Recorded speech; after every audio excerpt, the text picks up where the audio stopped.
I give a fuck? Why do I give a fuck? Why do I try so hard? Why do I care so much? Welcome to Why Do I Give a Fuck? A cross-cultural conversation between myself, Deanne Tate, and Johanna Thompson. In these times of great struggle and possible shift, we ask ourselves, why do we give a fuck about any of it? How does the lens we see the world through impact what we see? And what do we do about it? Yeah, on this conversation, dancing with death and what it's like. So I'm going to do a little bit of the storytelling, and this is a reality about being present. Deanne, in our last episode, you spoke into a pamphlet that was like, do something nice for someone for the day, right? And it's also a question, not a question, a thought about being present each day for the day. Mm-hmm. And so my stroke came on. I am in Montego Bay and in Jamaica and across the Caribbean, there's Carnival. And so it was the first time that I was able to experience Carnival on the Caribbean. Being a person of Caribbean descent, going to school in New York, everybody knows Eastern Parkway in September. That's what we're doing. We're having U.S. Carnival. Living in Miami, there's, Carnival that happens in October. But, I'm in the land of my ancestors and Carnival is happening. And I'm like, I'm going to Carnival. And so, trip from Montego Bay to town is what we call it, Kingston. Fantastic day.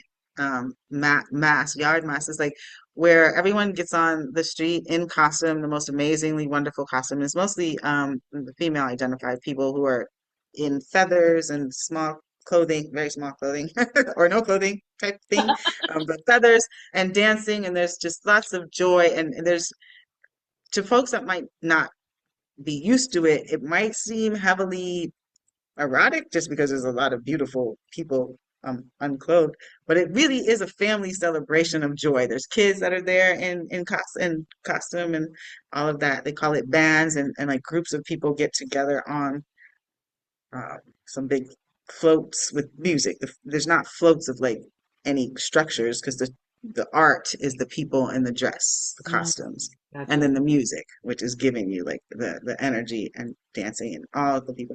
So it was wonderful. So that was how the day started, right? The day started one way, really joyous, really fun. And then as that part of the event went down, I went to an after party, but it's an all-day event. So we start early in the morning, the sun is out, it's hot, folks are moving around. We get to the nighttime, and I out of nowhere. So I'm healthy. I don't have hypertension or diabetes. I mean, I have a history of that in my family, but I'm really a pretty healthy human. Otherwise, like my lab work and all of that came out in range of all of everything. And so I found myself stumbling and losing my legs. Like I was leaning on a fence at one point and then came off the fence. I didn't lose my breath or anything like that, but I did lose my legs. And my legs just went into complete and total noodles. And so I fell. I fell nicely, so I didn't fell in a way where I would like pass out. I fell and then like went down, did hit my head, and there were a mass of people. That's the other thing about this culture of folks. People are not going to stand around with phones and take pictures. People are definitely hands-on. So I do remember like, don't move me. I think I can get up. But I was at that point in time inaudible because I was having a stroke. So people were seeing me having a stroke, and thank goodness I was at like a major event because I am out of U.S. territory. So healthcare and things like that are different. But because it was a major event, there was an ambulance on site at the space. So apparently, massive people carried me over to ambulance, and the people that I was with weren't like in my proximity, so we had to get them. Made a decision to rush me off to the hospital. I'm not conscious during any of those things. Okay, let me clarify. For people who haven't experienced a stroke or don't know anyone who's experiencing a stroke, I am in a healthy enough position to help people understand what this is like. So I think that I'm communicating. I think that I'm telling people what's going on. I think that I'm trying to make a phone call. I'm not doing those things, but my brain is telling me that I'm doing them. I think that I'm functional, but people are looking at me and trying to communicate with me, and they cannot. they are able to get my companion person to get to the ambulance, who could then make a decision about where to take me for care. And yeah, so during all of this period of time, I'm showing the signs of having a stroke, but I don't know that. When I do come into consciousness, that is what I'm told. You've had a stroke, and I'm like, how is that possible? I'm too young to have a stroke. Strokes are for grown folks that are, you know, Otherwise older. infirmed and So I'm like, yeah. Yeah, you must be mistaken. Who are There's, you talking I don't to? have It's not hypertension, me. right? Yeah. You missed it. But no, okay. So apparently a blood clot had formed in my right parietal lobe, Okay. and there is this magnificent, I'm going to call it magnificent medication. I don't know who made it. I haven't looked that up yet, but whatever pharmaceutical company and whatever brilliant doctors have figured this one out. It's called Metalase. And if you are administered Metalase within the first 4 hours from having the event, it really does start to work on the clot and breaking it apart to help a person regain blood flow and all of the things that need to be regained. So I was blessed with being able to have that administered at the University of the West Indies, where all the doctors are trained, and a great, entirely magnificent staff. Um, so I will say I'll be very thankful for that. And then I also, you All know, of yeah, all of y'all, love y'all lots. Thank you for getting me stable, yeah.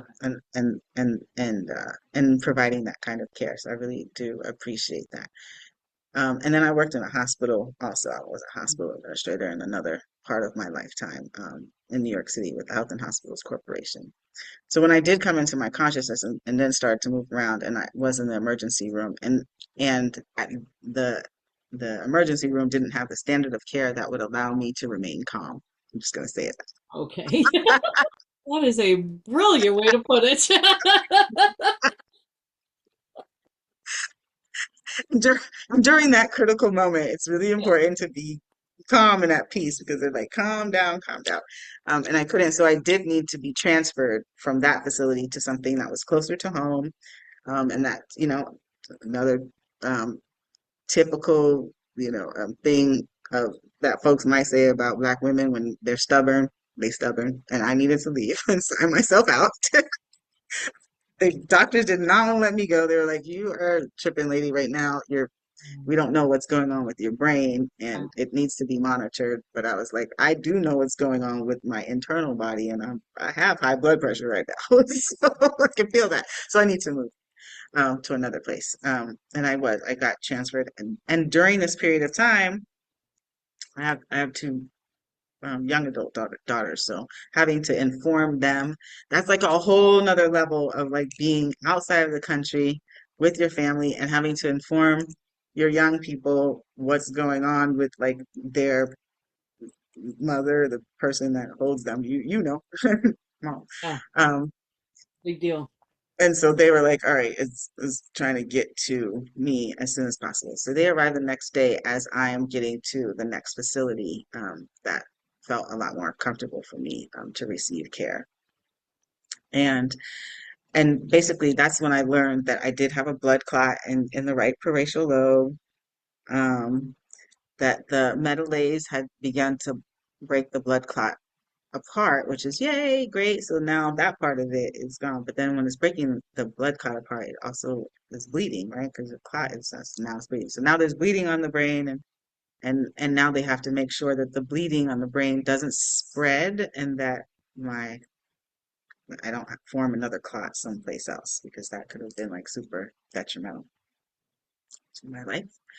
So when I say dancing with death, it really was a dance and a negotiation, because I'm out of US territory. I'm in a different country, very unfamiliar with the healthcare system and the level of care from the doctors. The thing I was extremely comfortable with, was that a majority of the doctors are Jamaican or Cuban or um, uh, Nigerian. Like, you have doctors that have like come in, they're doing training and things like that. All of the nursing staff, all of the care coordination staff. So that was a completely different experience. That all of the thought leaders and the care providers look like me, understand me, know the food I'm eating, and that part of it felt really, really good and really different from my experience in the U.S.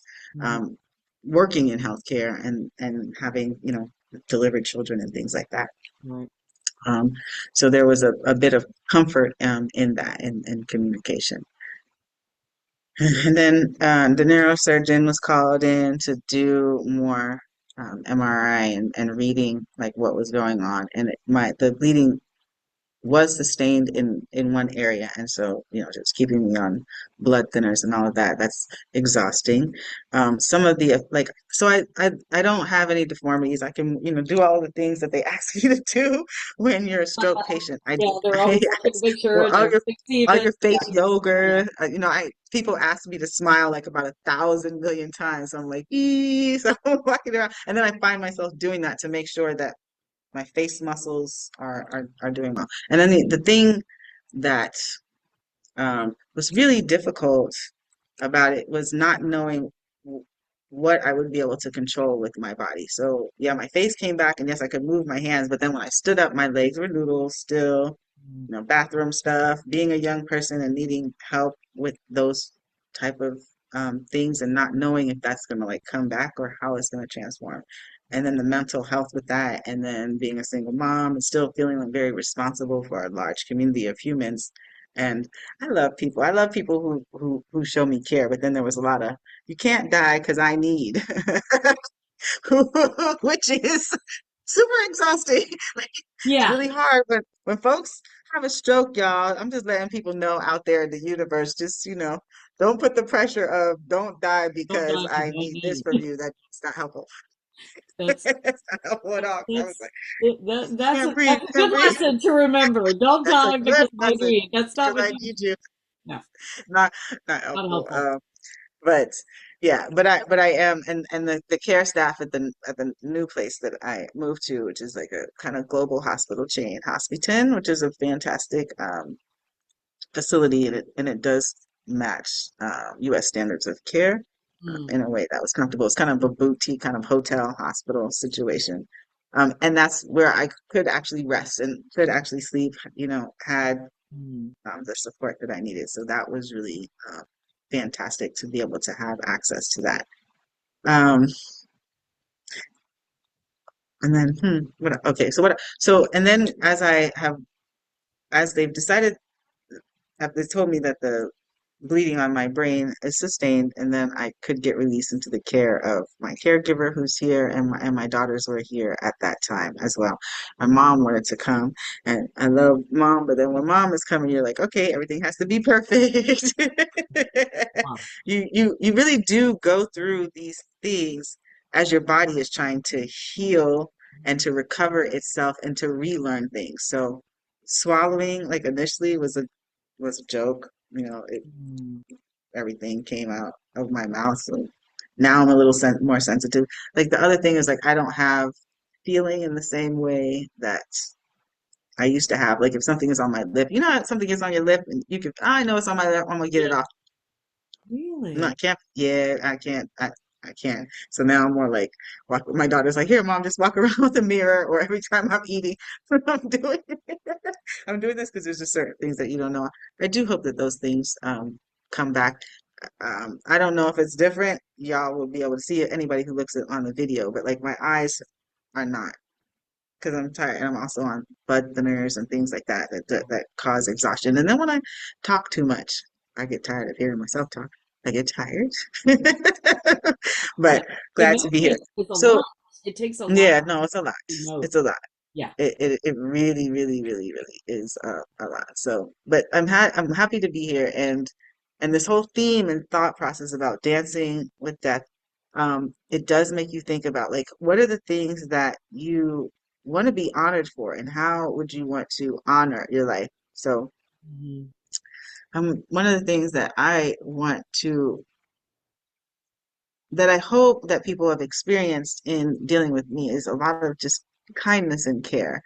A Mhm. friend of mine and I were talking about like being nice. Like a person can be nice, but there's different when like the core of your spirit is like being kind.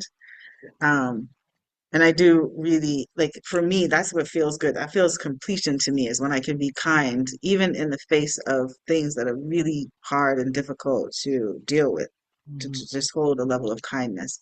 Yeah. Um, that is what I feel like I was experiencing as I was going through this process. A whole lot of very kind humans in care of me, and I'm thankful for that. And then some of the rituals around dancing with death, I'm like, you know, to your mother's life celebration, which was beautiful in the garden, and people were telling wonderful stories. I want a whole lot of wonderful stories to be told.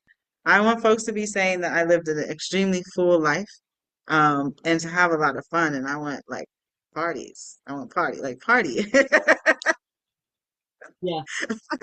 Let's party, let's be kind to each other, um, and honoring that. And then what does that look like, for what I am existing in today, and how am I going to be present in each moment today? Yes, doing something nice for a person that nobody needs to know about, on a daily basis. That, like, that's good therapy. That's good soup for the soul.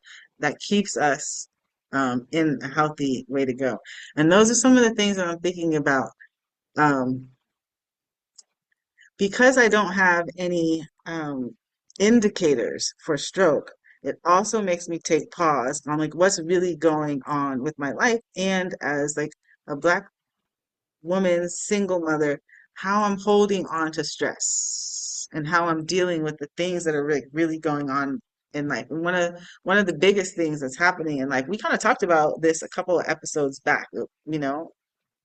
Donald Trump has come into office, and that has shifted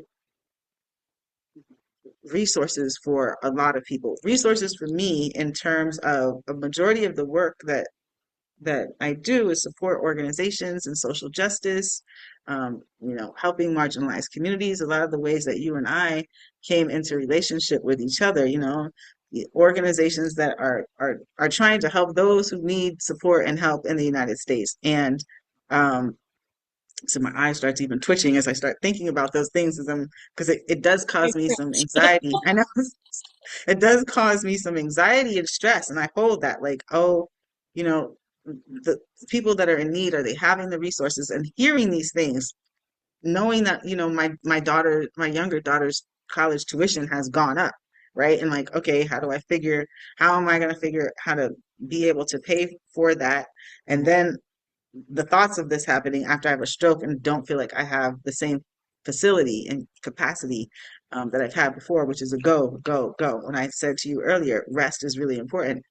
My sleep schedule has not been an 8-hour sleep schedule before this stroke thing. And even after the stroke thing, I don't know how to I'm working on it, but I do see myself not knowing how to sit down. People around me are like, you just have to sit down, you just have to stop. And I'm like, no, but I got to make this call. I got to make sure this bill is paid. I got to make sure this thing is handled. I got to make sure this person got the information that they had asked from me. And that is continuous. And those are the stressors that we don't pay attention to, that we get on like kind of robot mode, Yeah. continuing to like just do, do, do, do, do. So not having the indicators that are traditional, that are biological indicators, are the more, what would be the word that we would say, that's non-biological indicators that can cause you to literally blow a fuse, blow a top, because that's what I did.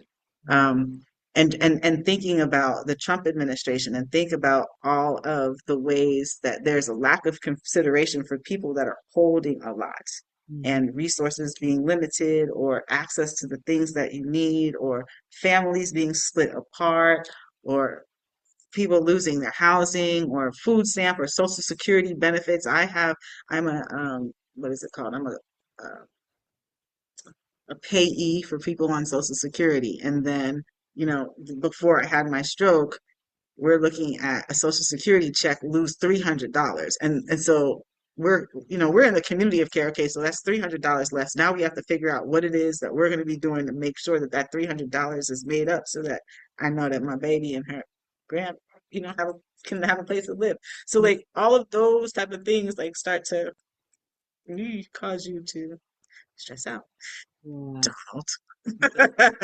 You need to be thinking about us other folks out here, other than Capital, uh, people over profits and capitalism and all of that stuff, which we're not experiencing. Or like, folks with, immigration and all of the things that are occurring are the things that people are holding and need to have different ways of being able to maintain their wellness within that. So, Yeah. yeah, Mm. it can end up in a stroke for somebody who's like relatively healthy, living in paradise, because I left the US because the stressors of the things and watching all of that hap beginning to happen and knowing how intensely it was going to get more, and then wanting to make sure that I was in a place where there was care.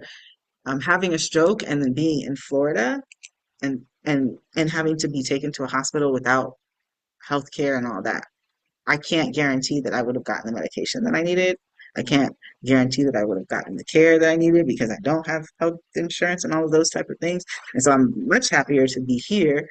Um, but just thinking about all of the folks that are dealing with the lack of resources that's happening in the US. And that is a very, very real um, thing for me.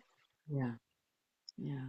Well, thank you for all the energy it just took for you to share that story. And yeah, I mean, one of the most impactful books I ever read was it's Hmm. called Stroke of Insight. So she was a neurosurgeon, Mm. physicist who had a stroke, had a massive stroke in her left brain functions. So all of her executive functions were gone. And the only thing that she still had was right brain functions, which is Motor, involuntary stuff. love Yeah. and feelings and energy and Okay, okay. nothing executive. So no lists or remembering how to Mhm. speak or who people are who, and Mm. tells the story about being in the hospital. And I gave this book, my stepdaughter from my second marriage was going into nursing school, and I gave her this book because the book so intensely impacted me in the I feel like it should be required reading for anyone going through Yeah. nursing school or medical school, because not only was this person a neuroscientist and a neuro, she understood what was happening to her, but she could no longer express, what she needed to express to people. And so she was kind of locked into this right side of her brain that Mm. everybody kept saying, "When is your mother coming? When is your mother coming?" And or when is they said her name. I don't remember what her mother's name was, but she didn't remember. She's like, I don't know who this. I'm going to say Rebecca because I can't think of her name. I don't know who this Rebecca is, but she must be really important and she must be really amazing because everybody's like, when's she going to get here? When's she going to get here? And she tells the story of when her mother did get there. She walks into the hospital room and crawls into bed with her and just wraps her arms around her and embraces her. And Jill thought to herself, oh, this must be Rebecca. And this feels so good, didn't even Oh, know. So it's like so amazing to hear how she, just as you were saying, that you were like, I thought I was communicating with people. I thought I was picking up the phone and calling someone. I thought I was telling them what needed to happen and nothing was coming out. The being able to express how that impacted you in real time, and then how it impacts you going forward, this book impacted me in a similar way. Just the benefit of like being behind that veil and being able to say what is happening on that. When she had the stroke, I think she was on the phone with someone, and so all motor, all communication just went away, and all she could do was, I think she tapped on the phone or something, and the person that was on the phone with her knew her well, and knew something was wrong and called the ambulance. hmm. It's like Hmm. such a miracle that she was on the phone, just like you were saying, such a miracle that you were That's, in the surrounded by people and that there was an ambulance on site and all of the things that were in place to get you to that help. Because I think you're living alone, right? So had this happened at your hmm. home with no one else around, Yeah, you want to think yeah, about it. So, I um, don't either. so all of it And is just, it reminds us of how precious life is and how in a moment it can be gone. The part of my story that I didn't tell was that my partner and I had gone down to North Carolina for the Right. service. We'd gone down on Monday. Tuesday morning, we were at breakfast, and his son called him, who is 40 years old, had a aneurysm when he was 15, Hmm. was in the hospital for 6 months, was in a coma for 3 months, had to relearn everything after it all happened, still has some left side paralysis, and still, has some challenges, ongoing, challenges as a result of that traumatic experience. Calls my partner, we were at breakfast, calls him and says, Dad, I don't feel good. I think I'm having a stroke. And Brian said, call 911. And he hung up, and then he started calling people to try to help. And so by Wednesday morning, he was on a plane coming back up here, Hmm. because he needed to be with his son, and rightly so. So I wanted to be with him to support him and what was going on with his son. And he wanted to be with me to support me and what I was channeling and going through in terms of saying goodbye to my mother. And it really makes you appreciate not only the people that you have in your life and the support that they give you, but just how quickly things can shift. And I'm just so grateful that you were able to get the care that you got. But I really appreciate the wisdom of the stress that it can cause to say, don't die because I need. Hmm. No, I need this. I need. I'm gonna Yeah. remember that one. Yeah. But, well, Um, and I'm going to just say to our audience, that as a result of what you've been through and not having health insurance, you are on the mend, and you are in your recovery process, which is I'm so grateful for as so, you've been. yeah. But you have enormous I do amount. have a GoFundMe if folks You want to do. support because we are paying. I have to help. I have to pay the bill to those lovely people at University of the West Indies. Yeah. And then there's additional things that I have not been able to start, like a physical therapy. I have to do ophthalmology consults. Okay. Well, to figure out. I mean, my eye is doing this trigger thing, but then I also don't have the same visual acuity that I had. It's gonna Um, ask and that. Yeah. and Yeah. then I have to continue to get MRIs because they have to continue to check. The blood clot, like I said, is broken up, but they do want to continue to monitor the bleeding. And because I am not in the United States, that you have you have to pay for your care. Hmm. So a lot of people on the island, and yeah, I love the universe. So the neurosurgeon, as I was going through my process and asking questions, because I know things about standard of care, because I used to, do hospital administration. He and I just started having this conversation, like, what would it look like to transform primary care on this island and increase access to folks because you do have to have money to be able to get care.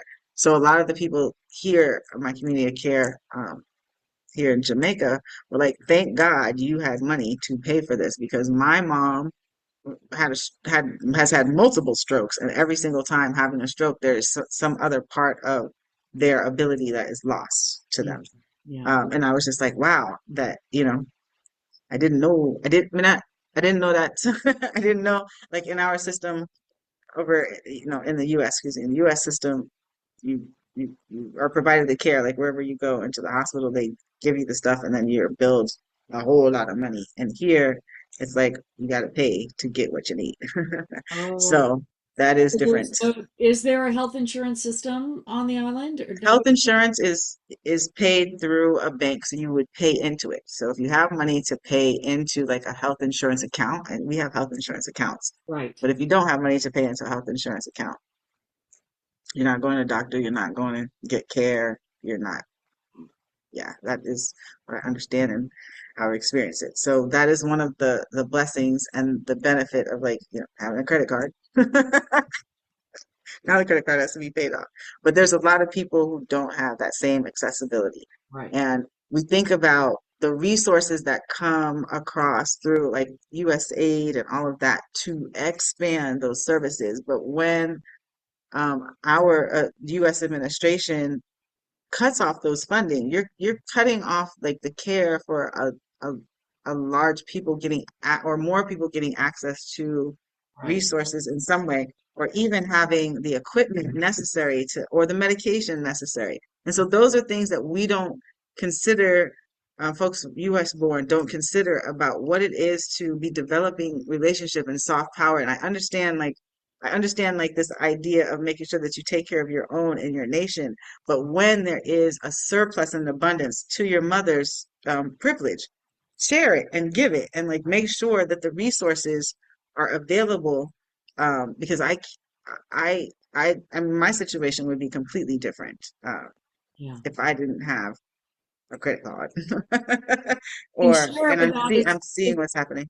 and share it Mm, without expectation of repayment. yeah, You know, yeah, uh, exactly. yeah. I mean, that's the other Yeah. thing. It's like that's a trope and a narrative that we're hearing a lot coming out of Mm-hmm. the current U.S. administration is that, these countries that we give all this aid to are not grateful, and they're not saying thank you enough. And what are they going to give us in return? And that it's yeah. If I mean, I've never considered the U.S. as being any kind of benevolent, whatever. But Mm-hmm. there in the past, we were doing a better job of Yeah, giving doing a better to other countries to help shore up their resources so that more of their folks can get access. We're also bombing entire, other communities and job. Absolutely. destroying communities. So there's a dichotomy there that is definitely not good for the whole karma concept. But yeah, that's what it is. When the administration says they're cutting off funds to USAID, Mm-hmm. and I'm remembering at the joint session of Congress that Trump did this year, typically also called the State of the AKA the State of the Union. He was talking about he was going down this list of absurd funds that we Yeah, gave to funds other to help. countries. A lot of them, as you pointed out, were on the continent of Africa for this and that and this and that. And you can't believe you're paying for all of this stuff. And, it's like, but there are humans attached to those programs. There are reasons why those programs started. And, you can make them sound as insane and as superfluous as you might want to, but there are human beings attached to that. And Absolutely. and that's what we can't lose sight of. Just sign And up. to those which, what is the saying, to those of which much is given, much is expected in return. Absolutely. Had a 100%. biblical quote. I don't remember, but I feel like it was. And so that's one of the things that I was so grateful to hear more about my mom. I mean, I knew she was generous, and I knew that she gave, and I knew that she instilled that in all of us as well. But it was nice to just hear kind of a Yeah. microcosm of how that happened. And my bonus brother is in our lives because she saw, he came to our household through my younger sister, and he was in a horrible situation and he needed help, and she said, I'm willing to give it. And so she took him into her home, and in conjunction with his mother, in communication with, and this is what I can offer and provide. And he credits his survival at almost, I think he's he's in his 40s, later 40s, and he credits his survival to her Mhm. intervention. And so anyway, yeah, all of that is, And that is church again. yeah, I'm gonna go back to it. That is church. That is creating community of care. And that is like the kindness that we want to uphold. And then the resources and the value added in that is that all of these other countries, people, they are adding to like our global economy, the global existence. Like there right. is stuff that's produced out of all of these places. And like when one of us is like if there's a resource or if there's a group of people that don't have what they need to take care of their health, and then they get sick, and then somebody passes through there, and then that sickness is, like it can affect all of us. We've seen what that looks like. And Absolutely. so it is important for us to be in consideration of that. And it's hopeful that when there's superpowers in the world, and they're looking at what they're cutting and what they're providing resources for, and it's important to really think about the impact that it has on at every socioeconomic status across our communities. Absolutely. Well, we will be dropping, to those of you listening and watching, we will have the link to Jay's GoFundMe, because neither one of us earned anything for doing this work. And, It's, it's, we feel that these conversations are important, and we've heard from you all that you feel they're important. We've had a thank you few for more that. countries join us since our 1 year anniversary. And so to all of those new folks that have found us and listening, and hopefully we'll be able to get those listeners back in the fold after being gone for 3 weeks. But so the link to the GoFundMe will be in the show notes for the coming foreseeable future. So if you are so inclined to donate to Jay's GoFundMe to help her with those Thank medical you. expenses, I would personally take it as a personal favor. Um, Thank you so much. And I also just appreciate this opportunity for these last consecutive episodes to really like go inward and turn into like what's going on personally, because we do talk, on a, kind of global surface level about community and society, and it's really also important to look at like the internally what the impact and reflect on like what the real impact on your own life is, and kind of share that with people, because I'm imagining that it will resonate with some other folks that are experiencing some of the same type of hardships. yeah. So Losing a mom is never that's how easy. I'm very, very grateful that your daughters have not experienced that. they And are too. um, they are too. They Uh, are and too. So, I'm just glad you're here with us again, and thank you. I look forward to our next conversation. Yes, which will be soon. All right. I'm exhausted now. Why do I give a fuck? Why do Thanks for I give joining a us. fuck? Until next time, Why as you do I move try throughout so your hard? day, Why am I continue to so ask yourself, attached? Why do I give a Why Do fuck? I Give a Why Fuck do is I produced give in a fuck? collaboration with Johanna and Why Deanne. do I try Music so by hard? Norwegian Why do musician I care so Water. much? See you next time. Why do I